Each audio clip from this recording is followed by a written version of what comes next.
Christian Andersen, le chanvre. Le chanvre était en fleurs.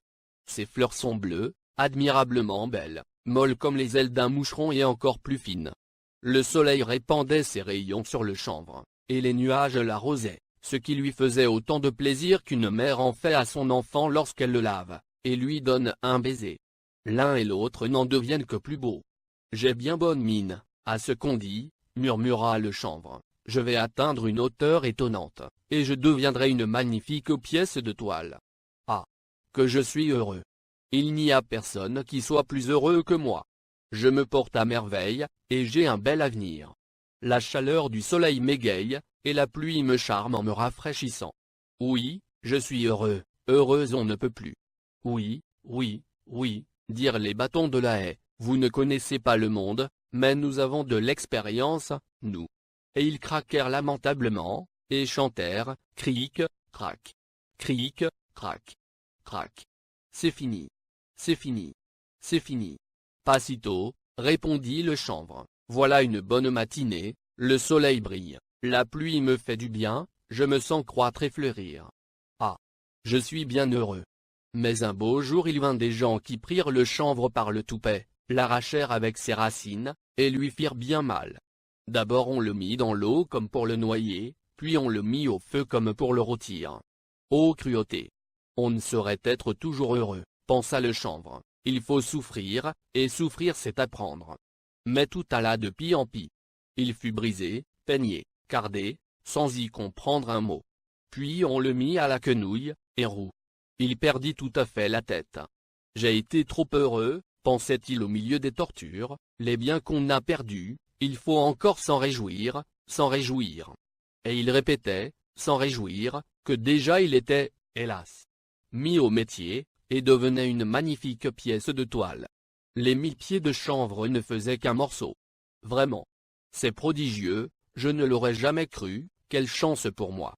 Que chantaient donc les bâtons de la haie avec leur cric, crac. Cric, crac. Crac. C'est fini. C'est fini. C'est fini. Mais je commence à peine à vivre. C'est prodigieux. Si j'ai beaucoup souffert, me voilà maintenant plus heureux que jamais, je suis si fort, si doux, si blanc, si long. C'est une autre condition que la condition de plante, même avec les fleurs. Personne ne vous soigne, et vous n'avez jamais d'autre eau que celle de la pluie. Maintenant, au contraire, que d'attention. Tous les matins les filles me retournent, et tous les soirs on m'administre un bain avec l'arrosoir. La ménagère de monsieur le curé, a même fait un discours sur moi, et a prouvé parfaitement que je suis le plus beau morceau de la paroisse. Je ne saurais être plus heureux. La toile fut portée à la maison et livrée aux ciseaux. On la coupait, on la coupait, on la piquait avec l'aiguille. Ce n'était pas très agréable, mais en revanche elle fit bientôt 12 morceaux de linge, 12 belles chemises. C'est à partir d'aujourd'hui seulement que je suis quelque chose.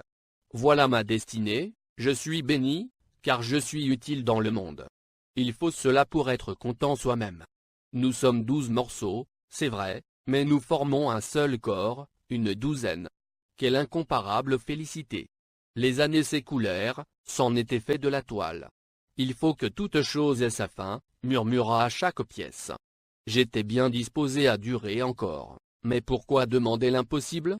Et elles furent réduites en lambeaux et en chiffons, et crurent cette fois que c'était leur fin finale, car elles furent encore hachées, broyées et cuites, le tout sans y rien comprendre.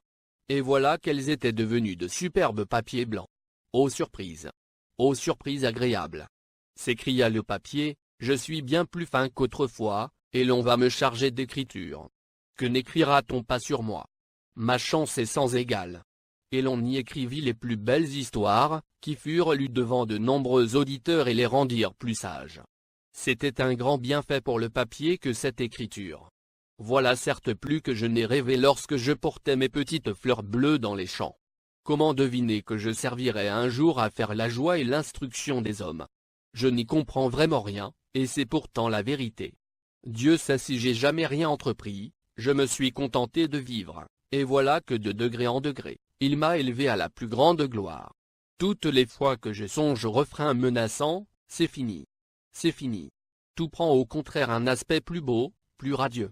Sans doute je vais voyager, Je vais parcourir le monde entier pour que tous les hommes puissent me lire.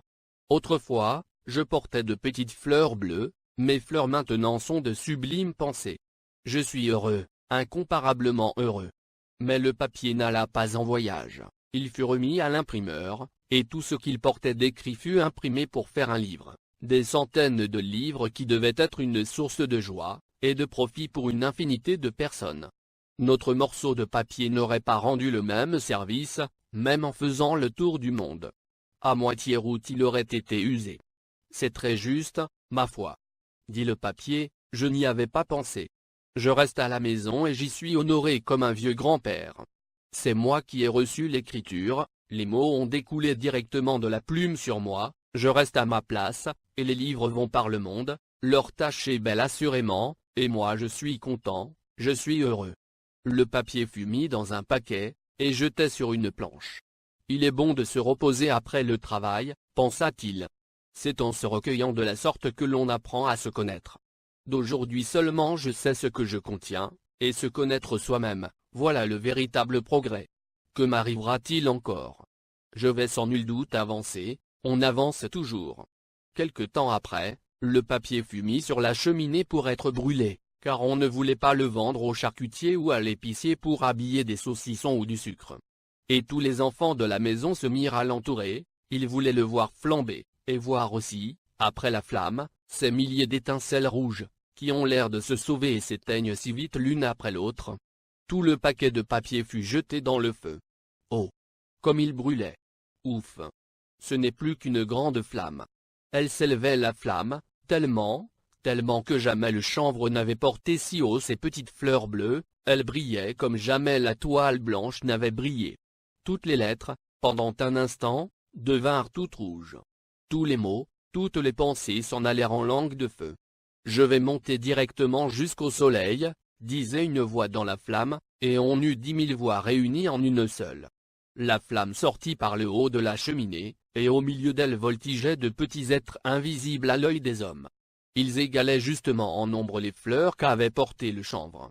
Plus légers que la flamme qui les avait fait naître, quand celle-ci fut dissipée, quand il ne resta plus du papier que la cendre noire, ils dansaient encore sur cette cendre, et formaient en l'effleurant des étincelles rouges. Les enfants de la maison chantaient autour de la cendre inanimée, cric, crac, cric, crac, crac. C'est fini. C'est fini. C'est fini. Mais chacun des petits êtres disait, non, ce n'est pas fini, voici précisément le plus beau de l'histoire. Je le sais, et je suis bien heureux.